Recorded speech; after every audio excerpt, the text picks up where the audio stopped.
That night at Madison Square Garden, Ace Frehley heard a whistle from the balcony. His hands froze. The guitar went silent. And in front of 18,000 people, he looked up into the darkness and nodded. The solo was over. 3 minutes of controlled fury through a Les Paul, the kind of playing that made audiences forget they were watching a man with an instrument, and remember only the sound. Ace's fingers had moved across the fretboard with that deceptive ease that made difficult things look simple, made years of practice invisible. The final note rang out across Madison Square Garden. Sustain held, then faded. The crowd erupted, 18,000 voices becoming one massive wave of sound. Ace stood center stage under the white spotlight, sweat running down his face, hair hanging in wet strands. His hands were still on the guitar. The performance was finished. And then, from somewhere high in the upper balcony, cutting through the roar of applause, came a single whistle. Not a cheer. Not a shout. A whistle. 2 notes. Short, sharp, specific. The kind of whistle that meant something, carried intention, demanded recognition. Ace's hands lifted away from the guitar strings. His entire body went still. The kind of stillness that draws attention even in a massive arena, the kind that makes 18,000 people gradually quiet down because something is happening that they don't understand yet. Ace tilted his head upward. 45 degrees. His eyes searched the darkness of the upper balcony section, the cheap seats, the nosebleed section, so far from the stage that most performers never even looked up there. He found what he was looking for. Some distant point in that sea of darkness. And he nodded. Once. Slow. Deliberate. Then he turned and walked off stage. That night at Madison Square Garden, Ace Frehley heard a whistle from the balcony. His hands froze, he lowered his guitar, and in front of 18,000 people he looked up at that distant balcony and nodded. The band kept playing. The show continued. But backstage, crew members looked at each other with confusion. The tour manager approached Ace as he set his guitar in its stand. "What was that about?" Ace didn't answer. He rarely did. He pulled a towel off an equipment case, wiped his face, took a bottle of water from a cooler. His hands were steady. His expression gave nothing away. "Ace, you okay? You just stopped." "I'm fine," Ace said. 2 words. That was usually enough. The tour manager knew better than to push. You didn't work with Ace Frehley by asking questions. You worked with him by understanding that some things didn't need explaining. That the man operated on his own frequency, responded to signals other people couldn't hear. But one of the younger roadies, new to the crew, still learning, didn't understand this yet. "Did something go wrong with the guitar? I can check the..." "Nothing's wrong," Ace said, not looking at him. "Everything's exactly right. To understand what happened that night, you need to understand what happened 6 years earlier in a warehouse in Brooklyn. 1978. Ace Frehley wasn't yet the guitarist everyone knew. He was the guitarist some people were starting to notice. The one with the Les Paul and the space aesthetic, the quiet one who let his playing do the talking. Kiss was getting bigger, but Ace was still the guy who showed up, did the work, and left without the drama that surrounded the other members. He was in Brooklyn to look at some vintage amplifiers. A friend of a friend knew a guy who had a collection of old Marshalls in a warehouse space he used as a repair shop. Ace had driven out alone, no entourage, no assistant, just him and the address scribbled on a piece of paper.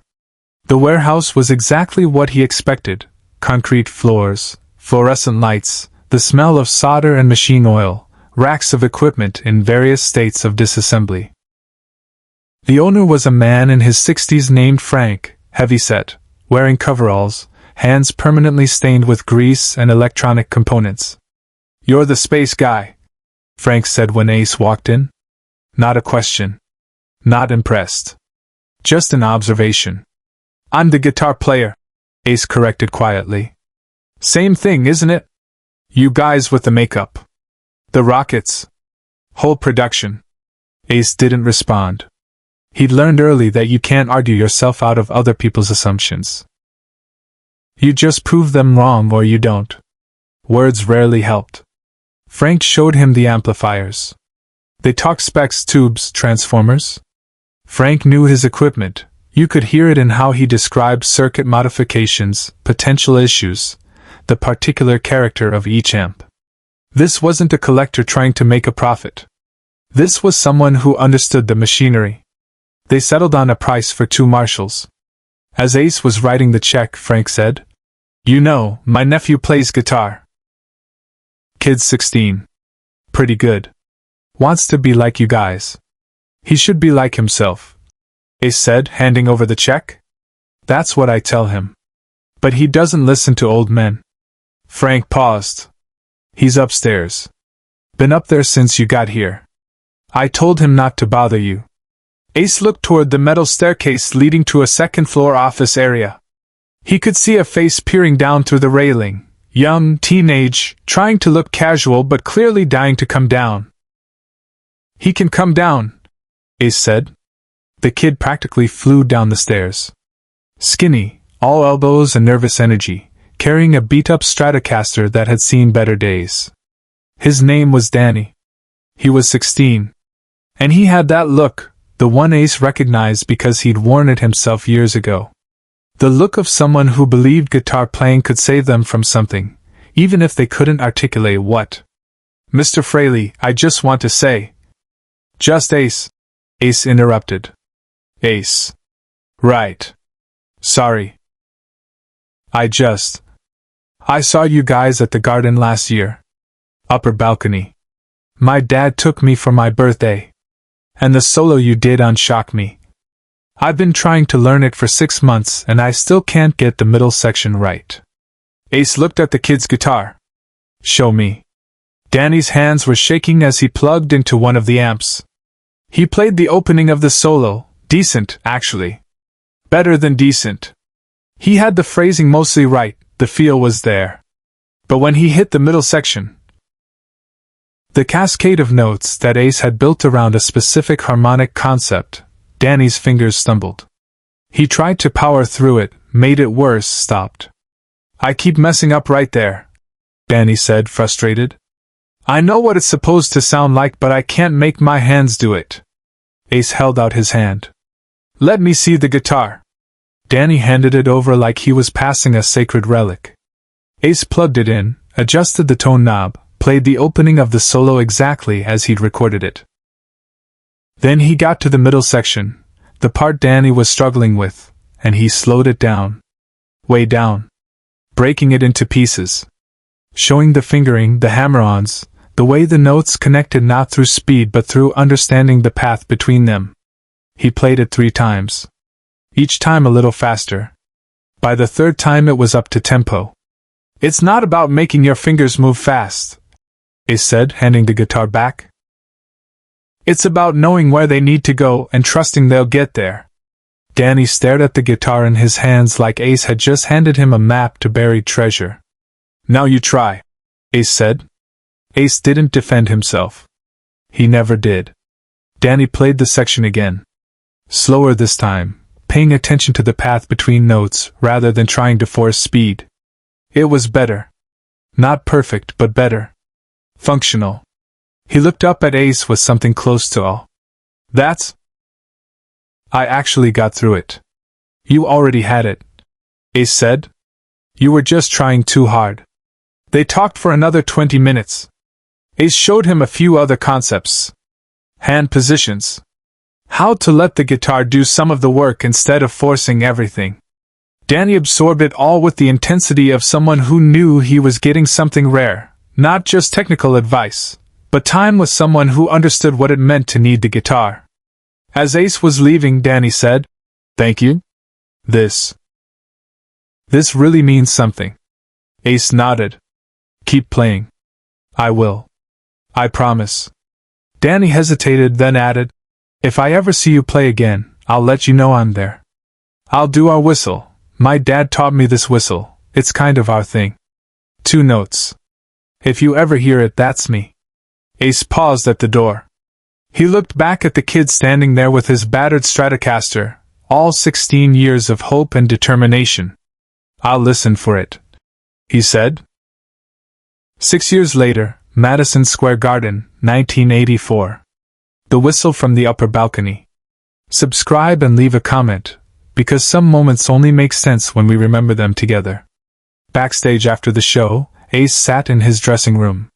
The adrenaline was fading, replaced by the particular exhaustion that comes after performing for 18,000 people. Someone knocked on the door. Yeah. The tour manager stuck his head in.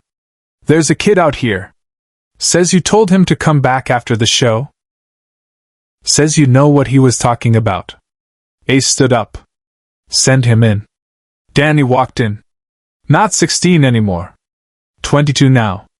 Taller, filled out, but with the same eyes, the ones that said the guitar still mattered more than anything else. He was carrying a case. You came, Ace said. Upper balcony. Same as last time. Couldn't afford anything closer. Danny smiled nervously. But I figured you'd hear me anyway. I did.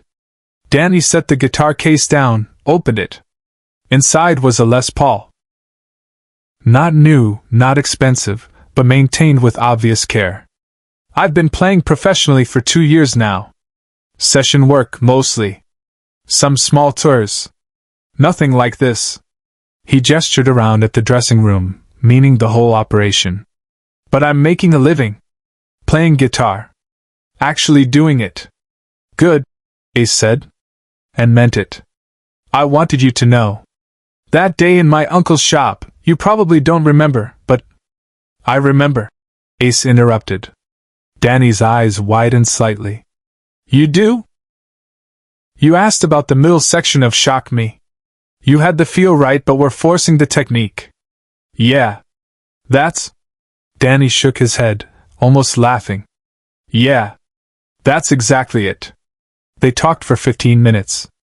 About playing, about the business, about the difference between wanting to be famous and wanting to play guitar. Ace didn't give advice unless asked.